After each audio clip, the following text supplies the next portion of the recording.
Hello, and welcome to the Social Psychic Radio Show, featuring Jason Zook. In uncertain times, we must change our focus and priorities.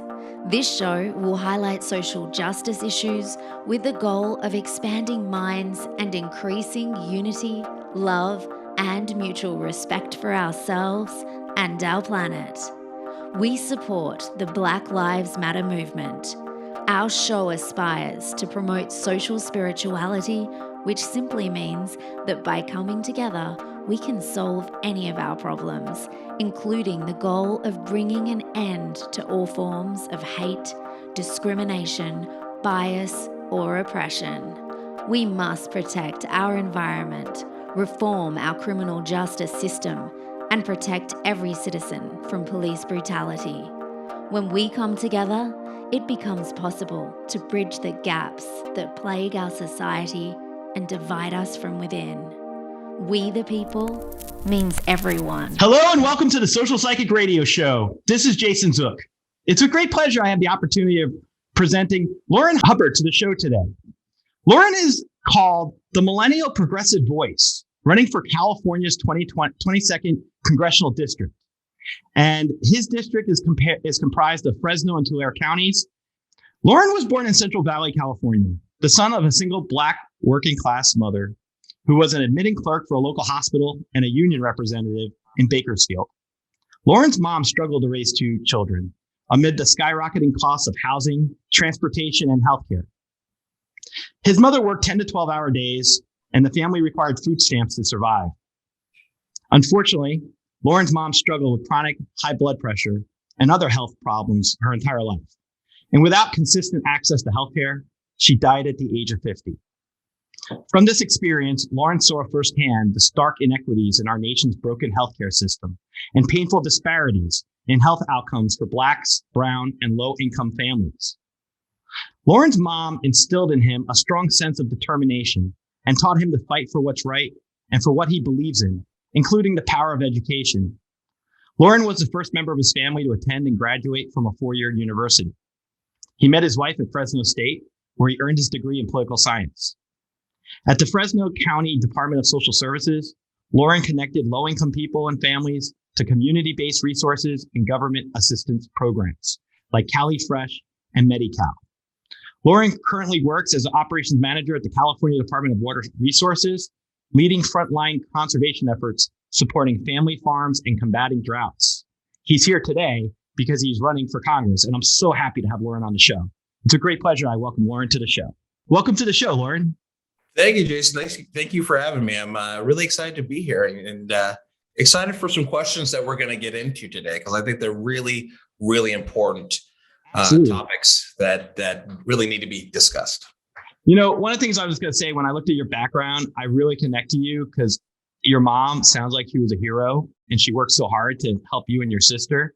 And I think for what she's done for you and where you're headed, you're paying back that gift she gave you by running for elected office. And for that, I just pay homage to you and thank you for that. But thank you for that. Yeah. Here's my first question to you. That she's like one of these folks that you hear about all the time that that you don't hear about all the time. They really do the hard work that keeps our nation running, but you never hear about them in the newspaper. And she was a big inspiration to me. And my sister and I are successful now because she didn't let us fail. And I do feel like I have to pay that back to her. So you already are. In my opinion, okay? I'm very spiritual. So for me, I got goosebumps just now, and I know she's with you. You're going to feel her presence every day you run for this, and then even beyond when you get it. God willing, I'm praying you get it. So that's my opinion. Looking at your information, I want to ask you, why are you running to unseat Devin Nunes? Oh, that's a good question. So I'm running because I really, I've come to the realization that I can't afford not to, that my political identity and my social identity are really woven together, and that it's politicians like Devin Nunes, who my entire life have decided how much pollution is acceptable in the air that I breathe and my children breathe, or the water that we drink, and how much money to invest in educating our children, and how much money to invest in healthcare.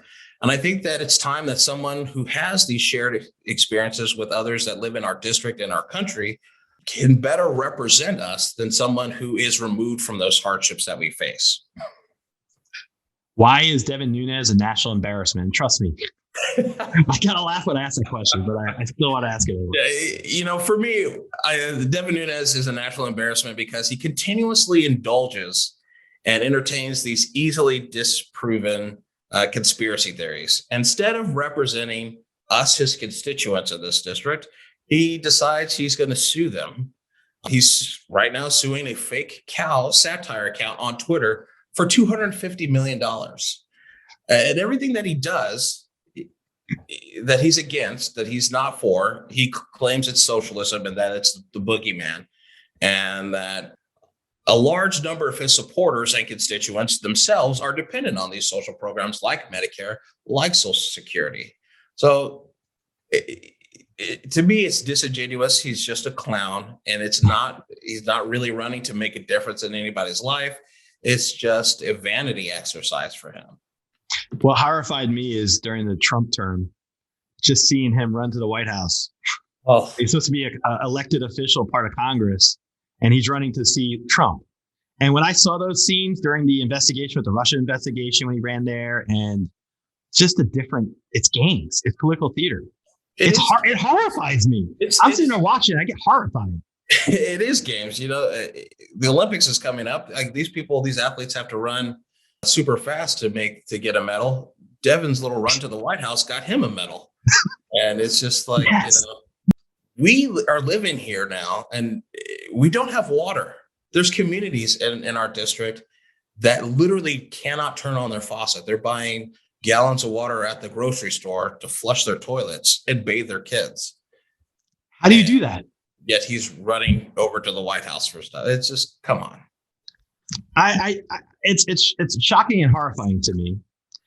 We know that he's a national embarrassment based on his actions, but I had asked that anyway. I want to ask you this. How would you change things for the Valley on day one of taking office as the 22nd District's new congressman? I think day one, first and foremost, would be to hold a town hall and let folks know that I'm an open person. Our first priority to me as a representative is to actually represent the people that live in our district, both the ones that voted for me and the ones that didn't. I think it's important to listen and have input from folks and then be held accountable.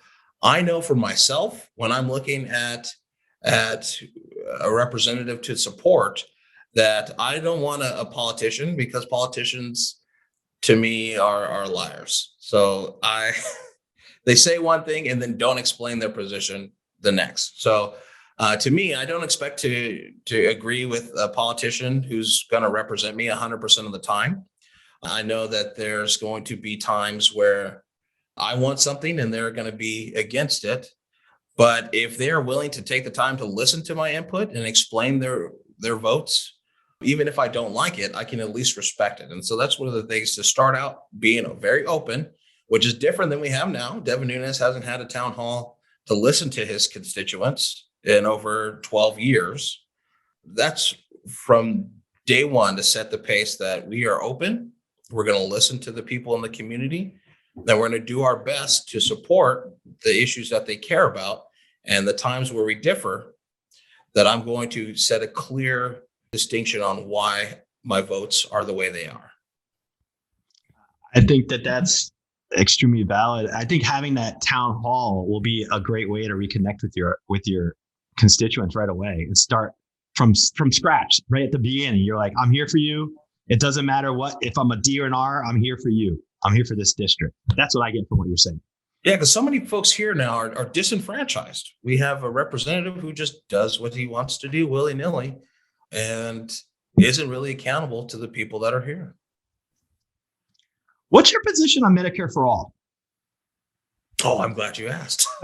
I am a big supporter of a single payer Medicare for all system. And it's not just because of it being, to me, I look at healthcare as a human right. We talked about my mom's story at the beginning of this interview, and for her to pass away because she couldn't afford prescriptions is one thing I think that is a travesty for the wealthiest country in the history of the world, to have citizens that live that way. So for me, healthcare, I look at it as a fundamental right, a human right. But what I'm going and finding out with folks in our district is that they may not share that sentiment. There's a lot of conservative folks in our area. What we do connect on is that health Medicare for all, that single payer system, as an economic value, as an economic right, because of the savings that it brings in. I talk to a lot of business owners that have healthcare as their payroll cost, and tell me, you're paying $500,000 now in health insurance for your employees. Imagine if you didn't have that cost. That you could turn around and invest that into increasing your employee paychecks and to increasing benefits for them, investing it into your own bit back into your business. And that's one of the things that I think is resonating with folks across the political divide. Is it's a unifying thing. This Medicare for all, people are recognizing that, hey, our government should be guaranteeing us the right to healthcare. Definitely. And that's the hardest part about the healthcare debate is the soaring costs and trying to create a system that can fit for everyone. It's like you don't have one size fits all for healthcare in our country. And we need that. Everyone needs to have healthcare. I had cancer 3 years ago. If I didn't have healthcare, I probably would have been dead. And it was early detection that got my stuff in my kidney cancer detected. And for that, I am internally indebted to my doctors and healthcare professionals I worked with. But in terms of health insurance, I couldn't imagine doing that without health insurance or doing it without adequate guidance, help from resources that you need. And that was terrifying for me. So seeing that firsthand and seeing it and experiencing it on a direct level, I can't imagine in our country having families go through that and not have insurance. Yeah, we're just, we're still in it, but we're just coming out of this global pandemic, and we've seen what not having healthcare and the lack of healthcare has cost us. My wife's a registered nurse, and the mental toll on our nursing and staff and doctors having to see people die in such record numbers is going to take its toll on the profession. And I hope that people do realize, and they're getting vaccinated now, please. Yes, please get vaccinated. We've seen the cost of healthcare in terms of dollars and in terms of lives. And I think that when it comes to healthcare in particular, it is a recognition of market failure. Like, we're not talking about, healthcare affects everyone. We're not talking about a system where I can go to a hospital. Let's say I break my arm. I can't just go to the hospital down the street and say, hey, how much are you going to cost to fix my arm? Oh, that's too much. Let me go to the hospital across town. How much are you going to cost to fix my arm?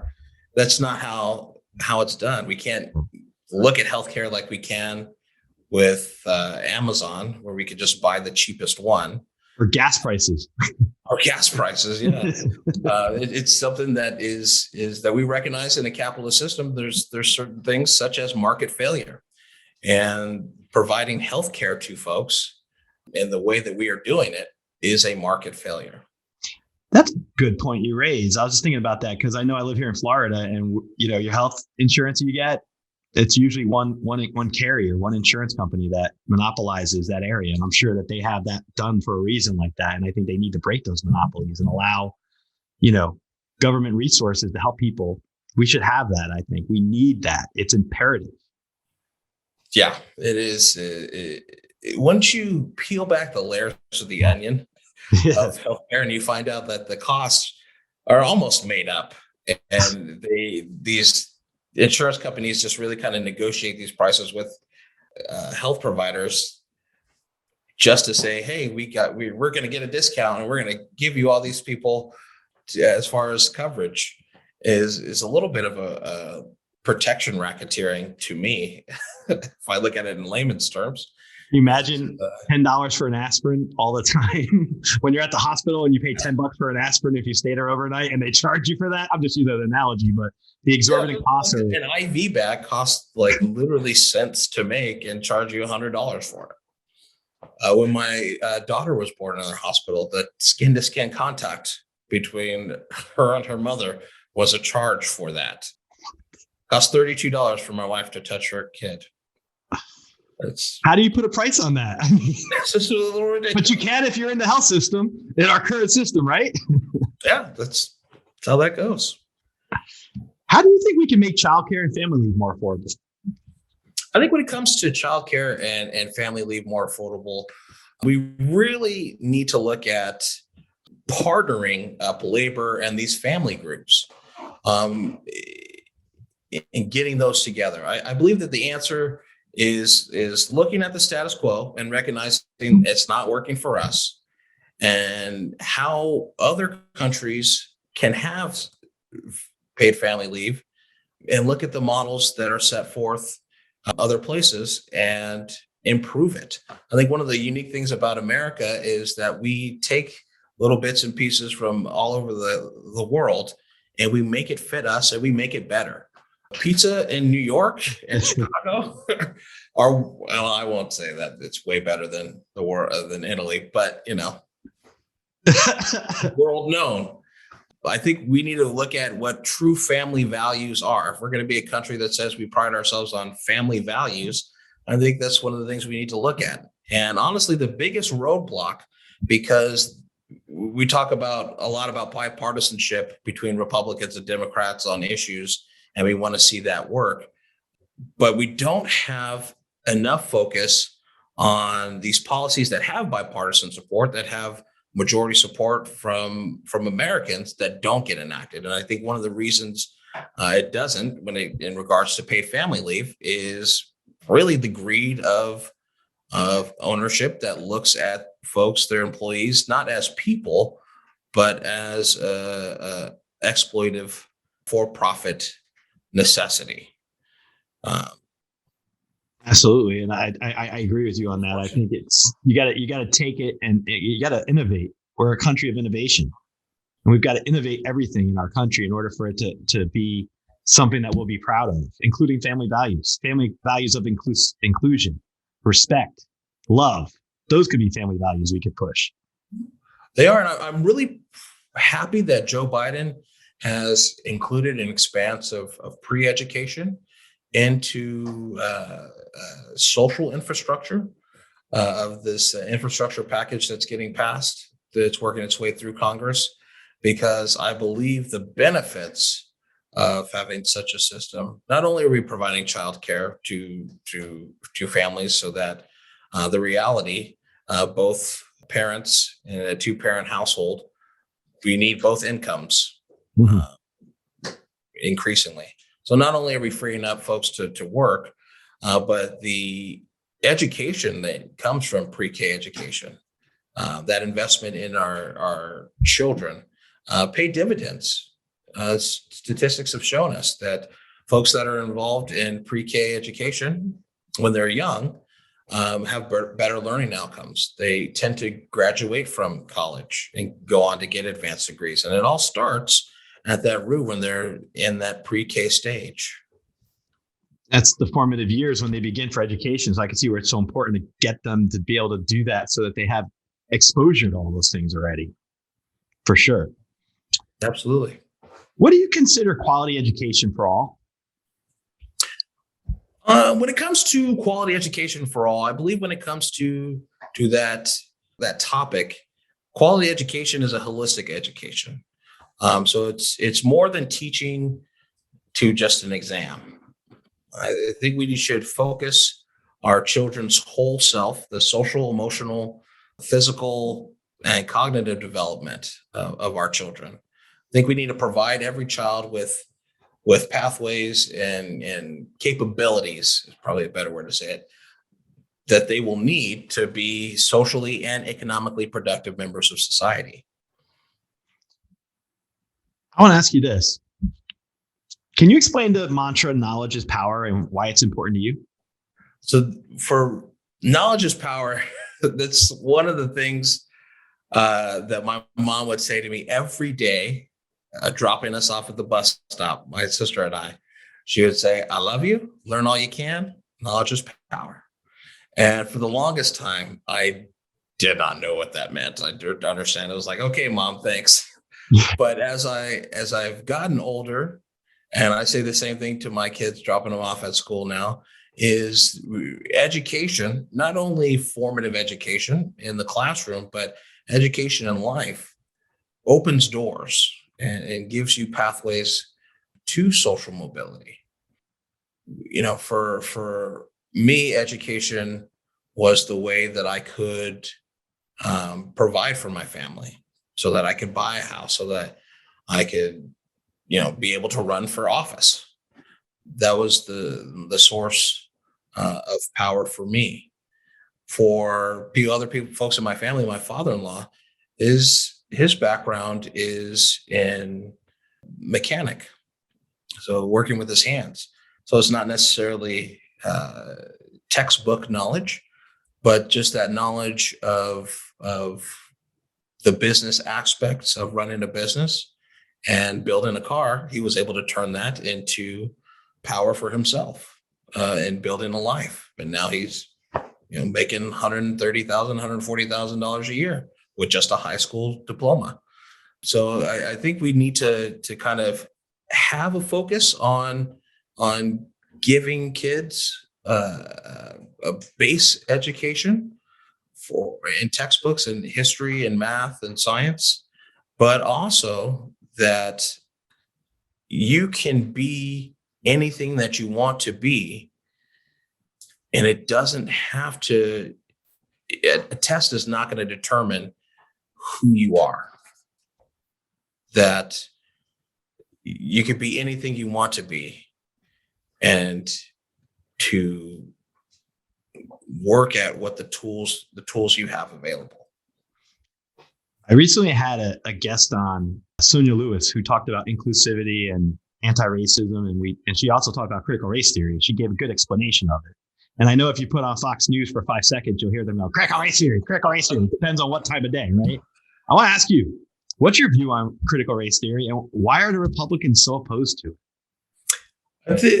When it comes to critical race theory, considering the fact that it is a college course that folks are talking about, and they're so afraid of what's happening in the classroom, my take on critical race theory is that it's the latest culture war item to be brought up, because these folks have no solutions to the real crisis that faces us, that we're working with. If you look at history is not good or bad. It's just facts. And it does not matter if you like it, dislike it. This is what happened. And having our kids learn what happened in history. I was always told with history. My grandma would always say, those that fail to learn from history are doomed to repeat it. So we want to make sure that our kids are learning the correct history and moving forward, so that we don't repeat the mistakes in the past. So to me, critical race theory is just this latest distraction that the conservative media has drummed up to obfuscate from the clear lack of policy initiatives and plans on their side. I'm going to ask you this question, because it's something I feel very strongly about. How do you think, let's say, God willing, you take over in January 2023 is when you get actually sworn in.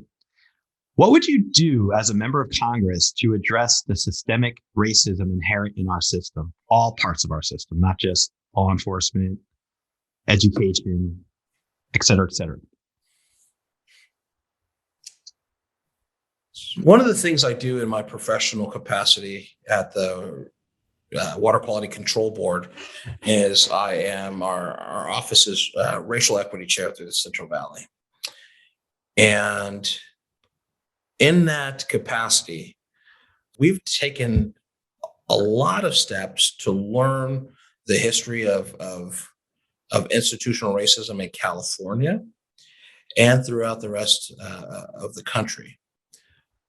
When it comes to stopping systemic racism, I think it's very important to incorporate allies into the system. So it's not just enough for us to recognize that Japanese internment was wrong. We have to remedy that wrong, and that came in the form of reparations. I think as a congressman, we're talking about historic systemic racism and the wealth that slaves in this country have built for it. Not only slaves, but even as recently as the 1970s, when it comes to housing discrimination. In order to remedy that, I think we need to look at reparations. Would be my solution. In terms of reparations, what type of form do you think they would take, and how would they be most practical to enact? For me, reparations can come in a few different forms. I think that monetary reparations can be a part of it, but also the land use. A lot of folks don't know, going back to the history of the country, the Homestead Act, the federal government gave away land, acres and acres and acres, thousands of acres of land to folks for nothing. And that allowed them to then start to build wealth in this country. That was not an option for former slaves and the children of former slaves. So a combination of monetary, a combination of land grants, a combination of, I would really like to see legacy admissions to our universities for the sons and daughters of the descendants of slaves in this country, so that folks can, again, empower themselves with the power of education. So a combination of those things. And of course, I'm open to studying the topic. When it comes to that, I don't want it to just be like this for people to feel like, oh, these people are getting something for nothing. No way. Or this concept that why should I have to pay money for someone and my family, is doing this or this happened. We didn't own slaves or this or that. That's part of the systemic racism to overcome, right? Break that mindset, change the paradigm so they don't think that way. Exactly. There's no excuses for that either. That's how I feel. You don't have to make excuses for why you feel, your privilege should get in the way of us creating some equality financially in our society. You can put your privilege, check it to the front, and let's come up with a practical solution. I'm talking about how people who think that way would talk. Yeah, I don't understand the concept of, if there was a runaway train and it already ran over someone, should we just let the train continue to run over people? Or because it's not fair to the people that were ran over previously. I don't get that way of thinking. Me neither. And you know what? God willing, you start in January 2023. I'd love to see a congressional commission on how to address, all these systemic racism issues we're dealing with. And I think the truth will come out eventually. I think we're going to eventually have to acknowledge. I mean, the other side's not even acknowledging systemic racism. So we're talking about polar differences, right, in policy and understanding of things. Yeah, and the conversation's already going on. And of course, the backlash of the Biden administration setting aside $400 million for Black farmers who have historically been mistreated by the USDA, and the USDA, the Department of Agriculture, has acknowledged that, yes, we have discriminated against Black farmers. Our bad.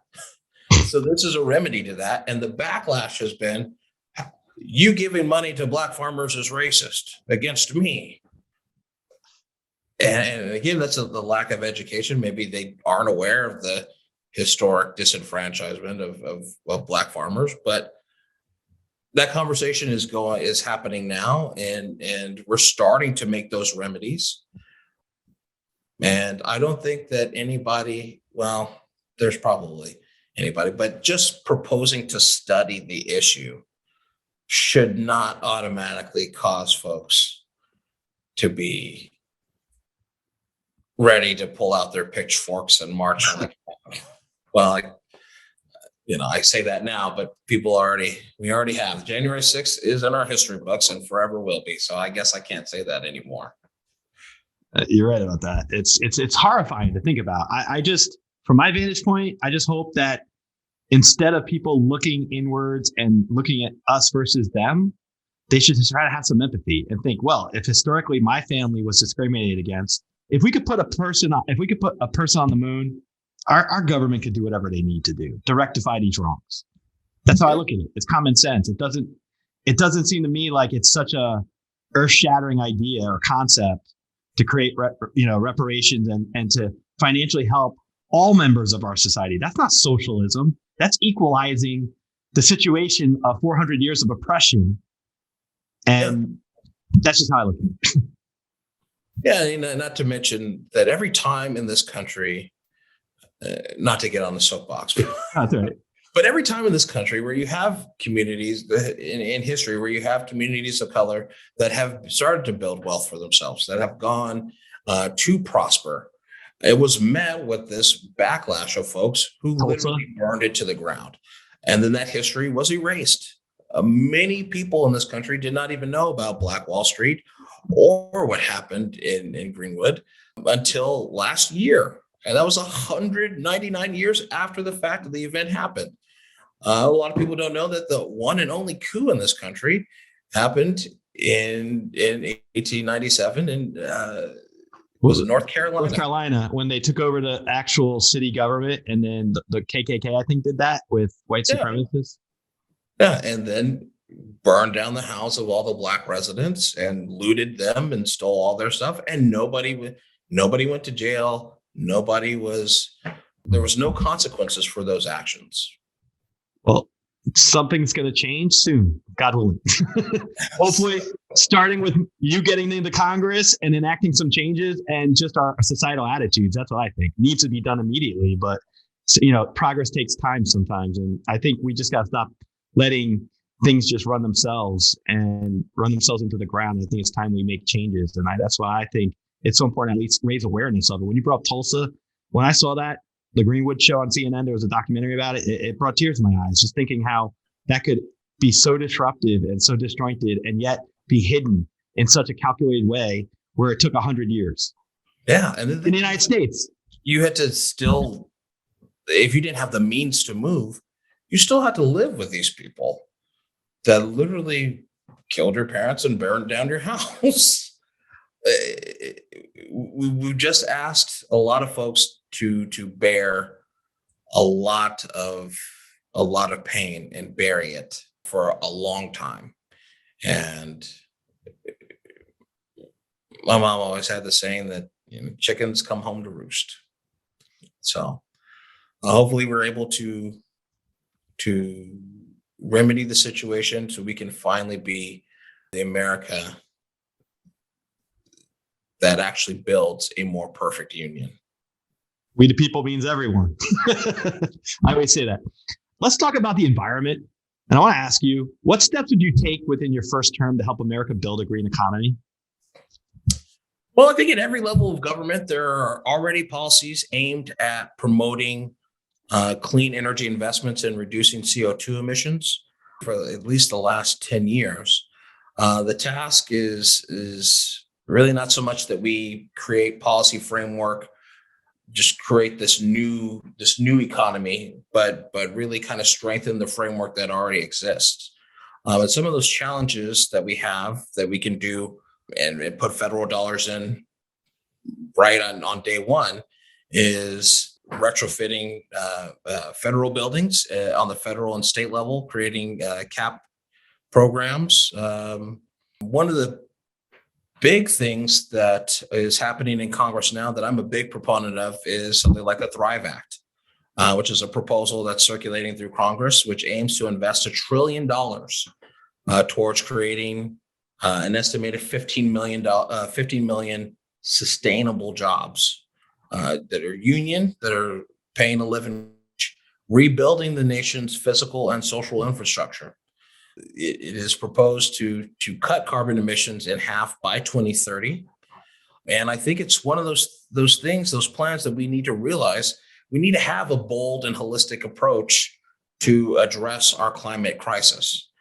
And I think one of the things that came out of this pandemic is the economic anxiety and mass unemployment that we're looking at right now. If we have a plan and funding to put people to work to do these measures that are going to clean up our environment, that are going to put money in people's pockets, to have sustainable jobs that don't just disappear when the pipeline's built, I think it's something that's worth investing in. It's interesting as you talk about this stuff, and I'm comparing your words to your opponents, Devin Nunes, and you have very sensible terms that you use. You're not saying that followers of neo-Marxist, socialist, Maoist, or communist ideals is what represents environmental lobbyists. Yeah, you can use on that. Yeah, even I don't understand it, because even rich people have to live on this planet. They can't just build their own dome and generate. Well, they can fly up and they can go to near Earth orbit and come back and get a lot of publicity. Right. Twice. Bezos, he can Blue Origin himself out of Earth, but he can't live there. And I just think that, one of the things that is very apparent is, especially in this district, is the financial cost of not doing anything. So Devin Nunes, as you said, he's one of these people that call climate change a hoax. But here we are, we're sitting in where half the country, the western part of the country, is in severe drought. And we know that the drought costs us money. Agriculture is a big district, a big industry in my district. We have studies, we have information, data. The last drought that we had from 2014 to 2018 cost the Central Valley $3 billion in economic activity. That's dollars that's not circulating in our community. That's dollars that aren't providing wages to folks. There's a real cost to that. In addition to the severe drought, what you have partnered with these high temperatures and drought, you get wildfires. Our state has seen wildfire season start earlier and last longer and burn hotter than the last 25, 30 years. That, when things burn down, cost us money. So for me, it's not only these issues of wanting my kids to have clean air and clean water to drink, but it is where are we spending our money. I think we need to look at investments and the return that we're getting on these stuff. These plants are costing us. Doing nothing costs us money. So we need to have something. $1 trillion environmental plan that trains people, that puts them to work to do the stuff that we need to do is an investment. And I think we need to start looking at it itself as such. And when we do, then we'll see it as an investment in ourselves and our children and our future. It won't be a political fight over uses of terms and nonsense. Yeah, I think a lot of folks here have just forgotten what it's like when America did invest in us and its people. Well, I don't hear Devin Nunes talk about socialism when it comes to farm subsidies or when it comes to corporate welfare that he's such a proponent of. It's only when we decide to make those investment in regular everyday Americans that it becomes, socialist. We can't do that. You brought up a good point I want to ask you about. Devin Nunes, have you figured out how you're going to beat him? Well, the key to beating Devin Nunes really is getting people out to vote and not just saying, I'm not Devin Nunes, so vote for me. I think we have a platform of getting people excited and showing up to the polls because they're voting for policies that benefit them. And that's how you beat Devin Nunes. We have a whole bunch of folks that are blue no matter who, and they're going to turn out. It is those folks that think of themselves as independent, that have been disenfranchised or that think their votes don't matter, to understand that if you want to have a seat at the table, you got to show up. And I think we have a plan going forward, policies that are going to bring people to the table and bring them into the voting booth to vote for us and to get rid of Devin Nunes. I was looking at the results before the interview. It looked like he didn't win by huge margins either. That's like my viewpoint of looking at it, like, oh, you got to get a few extra points here, and then you could defeat this guy. I think it's well worth the opportunity, and the benefits to your district will be like night and day for you to win. We're getting closer every time. This last time we took a little bit of a step back, but we're a lot of folks that have ran in this area previously, and this is kind of an issue for rural Democrats in general, is they think they have to run like Republicans, and running as Republican light is not the way to do that. It's not the way to win. It's taking a stand, taking a stand on issues and letting folks know where you stand on those issues. And when they're challenged, to double down, to say, this is what I stand for. These are my principles. And I'm not compromising my principles for anybody or anything. Having the conviction, I think, will sell your message. It will sell itself. If you have the right conviction and you believe in and I see that in your answers when you're talking to me right now in our interview, you've got that conviction. So I don't think that's going to be a connecting issue at all. I think it's just going to be going through the process of the next year or so to get you there across the line. So I want to ask you, how does our audience support you? What do we need to do to spread the word, donate, whatever? So one of the things that the audience can do is I heard this from Emily's List, and I love the analogy so much, is that early money is like yeast that helps the dough rise. So every political campaign, we need donors, especially us, because we don't take any corporate money. We're 100% grassroots, and they can go onto our website and check out some of the policies that we have at www.lourinhubbard, LOURINHUBBARD.com. And there's a link to donate. There's a link to sign up to volunteer. We're going to be blitzing the area with phone calls and letters and canvassing. And we're going to knock on as many doors as possible. We're going to call as many folks as possible. And if your audience members want to help out with that, they can sign up on our website to do that as well. Great. I appreciate that. Looking at everything that's happened in your life and what you're doing right now, what do you think was the most influential moment of your life that has led you to be where you are right now running for Congress? I think it's an amalgam. it's a buildup of a lot of experiences. Growing up the way that I did,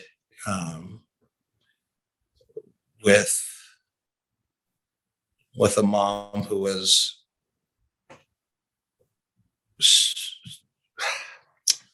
worked hard and did the mantra of living your life right and not getting ahead. I could see that the whole mentality of pull yourself up by your bootstraps is not feasible for a lot of folks, and that it does take a village, and that we should care about the other folks in our neighborhoods and in our country.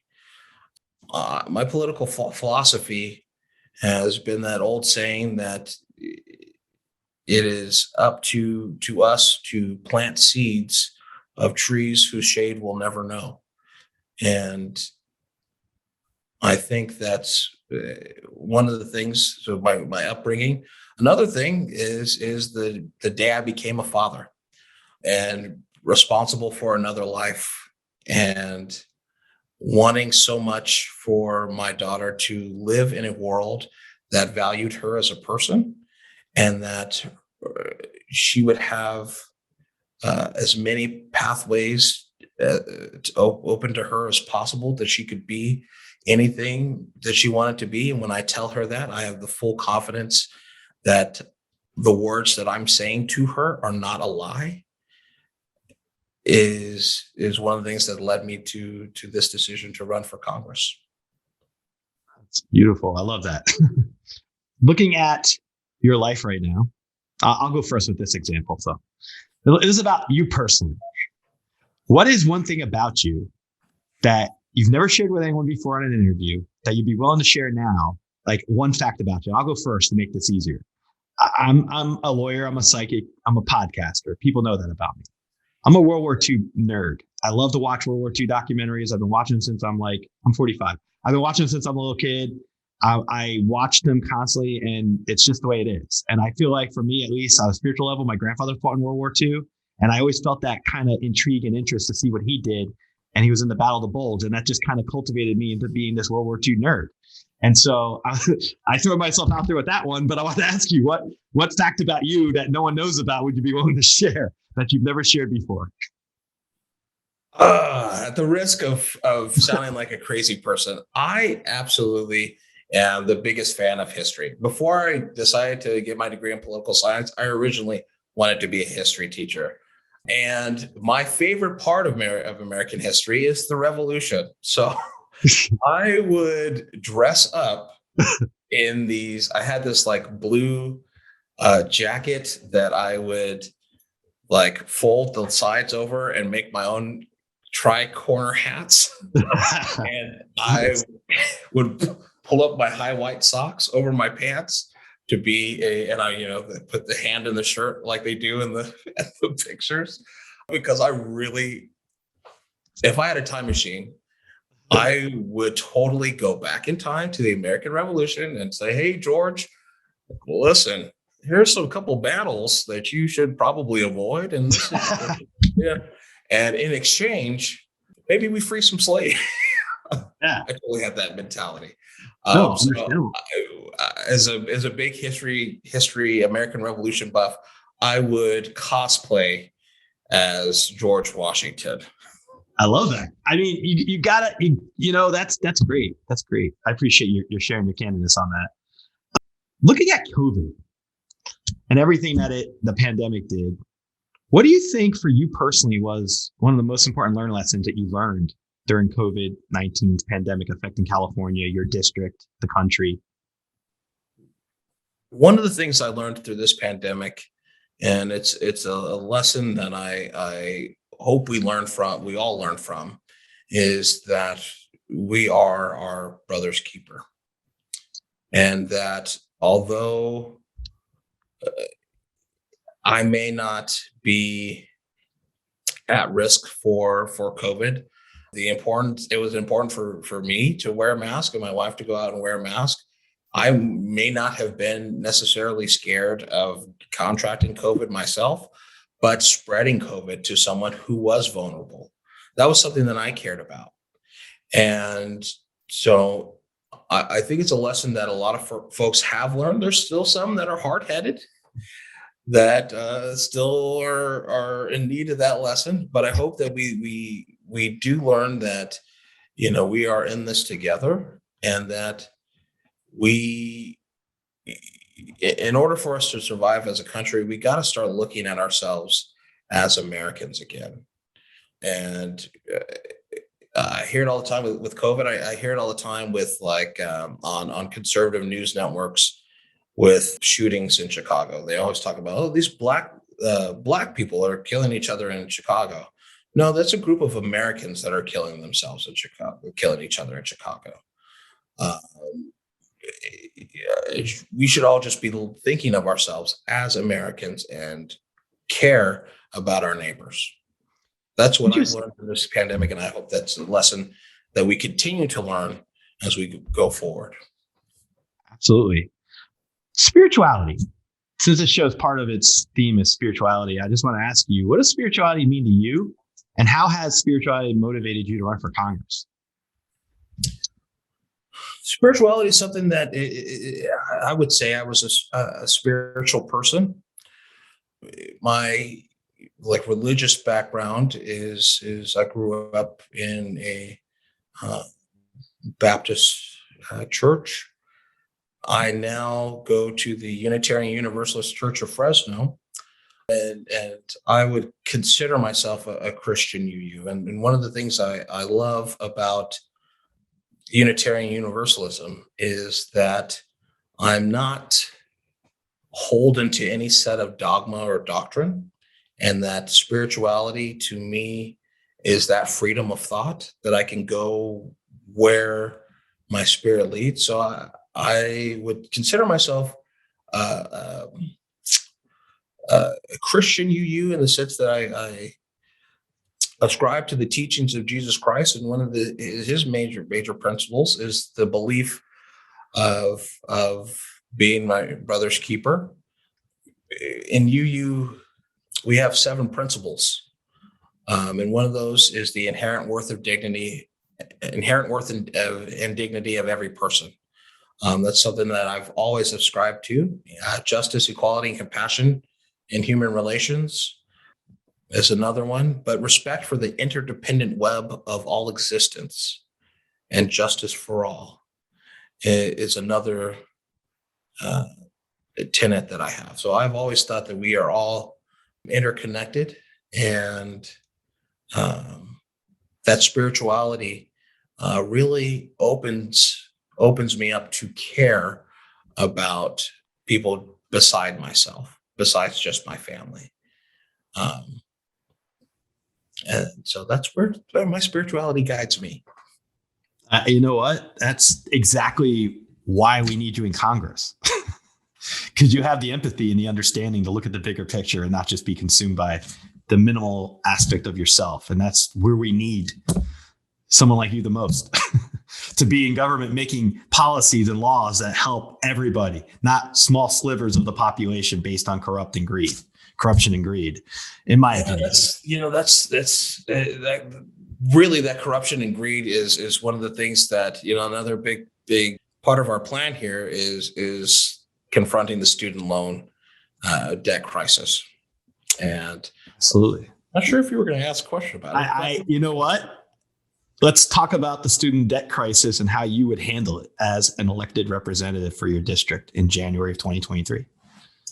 Well, the first thing I think we got to do is understand the problem and the scale of the problem.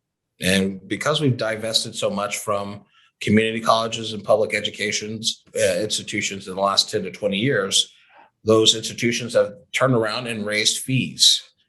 The National Center for Education Statistics, I believe in 1985, had the average cost of an academic year in 1985 at a public university was $1,500. That cost today is around $28,000. So the current models that we have forces people into debt. And I think it's important to understand that student loan debt is not like other types of debt. It's not like credit card debt where you go through a bankruptcy process where that debt can be wiped away. Student loan debt is with you forever. It is literally an anchor. People are not able to buy houses. They're not able to build wealth. They're not able to start businesses. Some of them, because of the debt, are forced to quit school before they finish just building the cycle. So I believe that it's not just one thing, but a combination of things, of items packaged together that will help alleviate the student debt crisis. So bringing relief to millions of families that are currently dealing with the anchor of student loan debt, but also enact policies to provide increased funding to minimize the debt that future students will have to incur. So it's not enough to just cancel the debt for people that have problems, that have the student loan debt. What are we going to do about people that are, in the future, that are going to need to go to school, that are going to have debt? When it comes to increased funding, I was a kid that qualified for Pell Grants. So Pell Grants made up a large part of my ability to go to college. And originally, Pell Grants, when they were enacted, made made up 80% of college costs. Wow. You could do with just Pell Grants. Today, that is 28%, according to the Institute of College Access and Success. Mm-hmm. It's a big shift. So we should cancel college debt for existing holders, make public universities and colleges tuition free, and increase our funding to Pell Grants as a way to offset that cost. And by doing that, that student debt cancellation alone, in terms of GDP, is going to increase our economic output. But the cost of doing debt cancellation is one thing that I hear all the time about, is that we can't do that because of the cost. We can't do that because of the cost. It is the same size and net dollar cost as the tax giveaway to the rich that Trump and Republicans, without bipartisan support, did in 2017. I think we can look at the return on investment on that. We didn't get, it's going to pay for itself, it's going to do all this. None of that has come to fruition. Here we are almost 5 years later.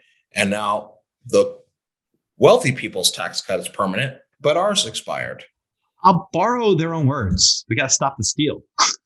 Yeah. Please. Except the other kind of steal, the real steal, which is, improve we got to neutralize all that. Do you suggest being able to discharge student loan debts for certain students who are really overwhelmed, if they could use bankruptcy as an alternative, to reform the bankruptcy code as a possibility? I think that the federal government should take the rap should buy up the existing debt for people that don't have federal subsidized loans, and then forgive the ones that do. And I love that. I think that's a great idea. It's a great idea for our future. Yeah. I think if Wall Street can get a bailout, I think it's time for Main Street to get a bailout. Exactly. So that's what I would love to see. But again, it's got to be in connection. We got to do something for the future people, for the people in the future to go to school and not come out with $60,000, $70,000, $100,000 in debt. Do you think it will be hard to take those kind of policies and actually put them into action? Let's say the Democrats keep the House, keep the Senate, Biden stays in office. We see how hard and difficult it is without, cooperation from 10 Republicans in the Senate to enact legislation. Do you think these kind of changes could be done without those issues? Or do you think it's going to be a larger, struggle within Congress?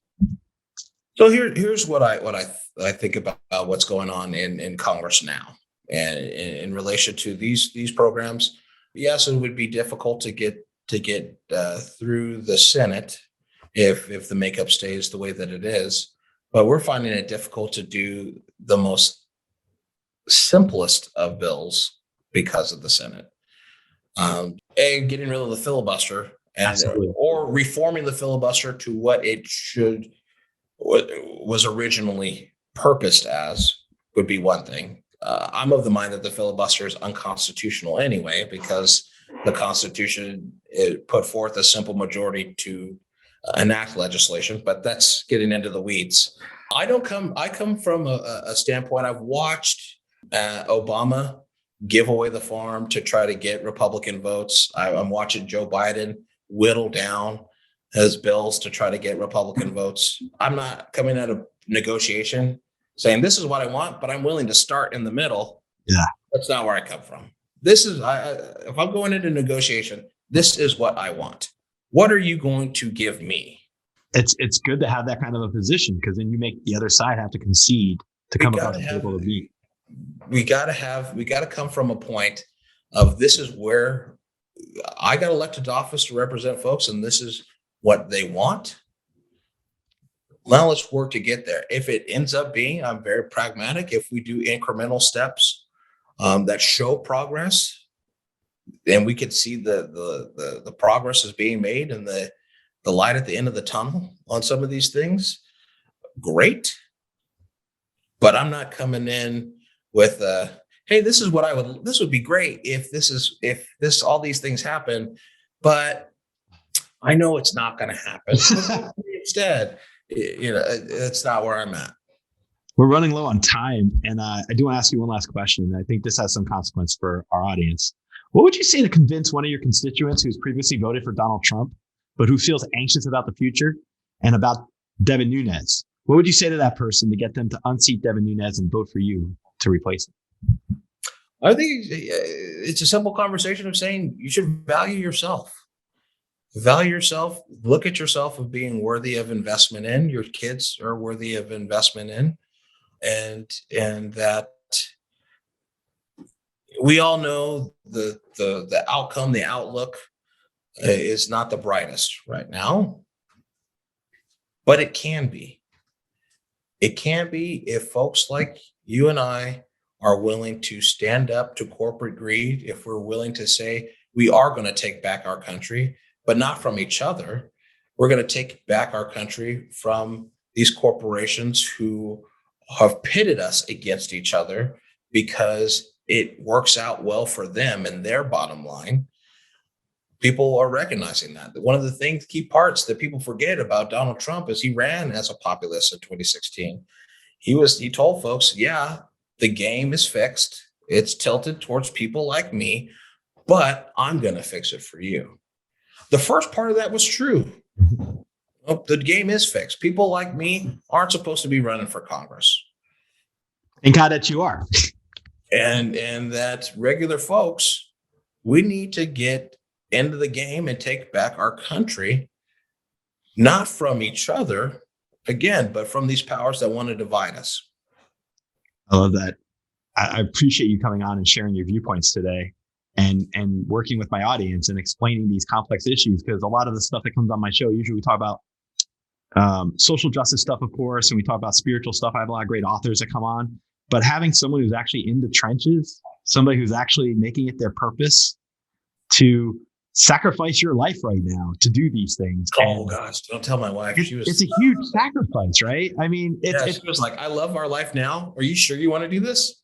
Because it's such a sacrifice, but you know what? It's like, if you don't make that sacrifice, who's going to? There's people that will, but we need people that are going to win. We need people that can message right, people that can connect, that can resonate. And I think you have all that. And I think that that's what makes you a strong candidate against Devin Nunes. We need more of you. We got to clone you. If I didn't have a big head already, it just starting to blow. Right? Because you represent the next generation. You're a millennial. So you represent the future of our country, but you're also taking stock of everything. And your perspective is what I appreciate, find refreshing. That's why I wanted to reach out to you and invite you on the show. I looked at your information. I was like, man, you resonate with me. I like your story. I like your information. I come from a single parent family. And your message resonates, and I believe my audience will see this the same way. And so that's why I just really deeply appreciate you coming on and having the courage to share this information with my audience, because my show is not a political show, but guess what? My audience votes. So I think we all find out that, right? Exactly. Exactly. So, and you know what? It's like you said, we've got to get everyone involved and motivated. And I feel like that's what I think your candidacy represents, is that opportunity to get people who don't normally vote to get to the polls, to vote, to galvanize and change the system and start fixing things. Thank you, sir. I appreciate that. Thank you so much. I appreciate you. I just want to thank Lourin for coming on the show today and sharing his message with us and his passion for running for the 22nd Congressional District in California to unseat Devin Nunes. It's for the counties of Fresno and Tulare counties. Ever since George Floyd last year was murdered, and our society has gone through so many changes and so many pivotal moments that have happened one after the other, between COVID and systemic racism coming to the forefront and all these other issues, it makes me think to myself, at what point is the insanity going to change? At what point are we going to bring some common sense solutions to our problems and help resolve things? And I think a big part of that is understanding the relationship to the mantra, knowledge is power. Because if you know your power and you know what you can do with the knowledge that you gain through an educational aspect of things, and you're informed and you care and you have passion, you can make a difference. To me, Lourin represents that kind of person, someone with passion, someone with fire in their belly, someone whose mother toiled, struggled, worked within the system, yet died prematurely because the system wasn't there for her to give her the medical support and the economic support that she needed. And in my opinion, Lourin is just like any of us in our world where we see something that needs to be fixed. You could drive past it. You could ignore it. You could focus on, your life. But it's when you look at the bigger picture and you have the empathy to look for others. That's what I respect about Lourin's candidacy. And I think if anybody from this audience hears this episode today, I want you to check out Lourin's website, www.lourinhubbard.com. I want you to look at his information. And I want you to look critically at the issues. And not just in California, across the country. Look at your candidates. Look at what they represent. Look what they stand for. Do you align with what they represent and what they espouse? When I did research today for this episode, I looked up, and it was easy for me to do on Wikipedia, to look up Devin Nunes' background. When I looked at the stuff that he's supported over the years, and he's been in there for a while, I was horrified. I mean, opposing the Iran deal, against immigration, against sensible healthcare, against the environment, against energy. I don't know where to end and where good sensibility begins. But the one thing I'm going to say is I pray that Lourin wins, that Devin Nunes loses, and that we can change things from the start. We can change our government, and we will do so starting with Lourin getting elected. Thank you so much. Thanks for tuning in. Until next time, stay positive, and thank you. Thank you for listening to this episode of the Social Psychic Radio Show. Don't forget to join us for another episode next time. If you enjoyed the show, we'd love for you to subscribe, rate, and give us a review on iTunes. You can also check us out on Facebook, and don't forget to visit the Social Psychic YouTube channel. Until next time, it's a big world out there. Keep an open mind, embrace your paradigms, and know that the universe is always yours to explore.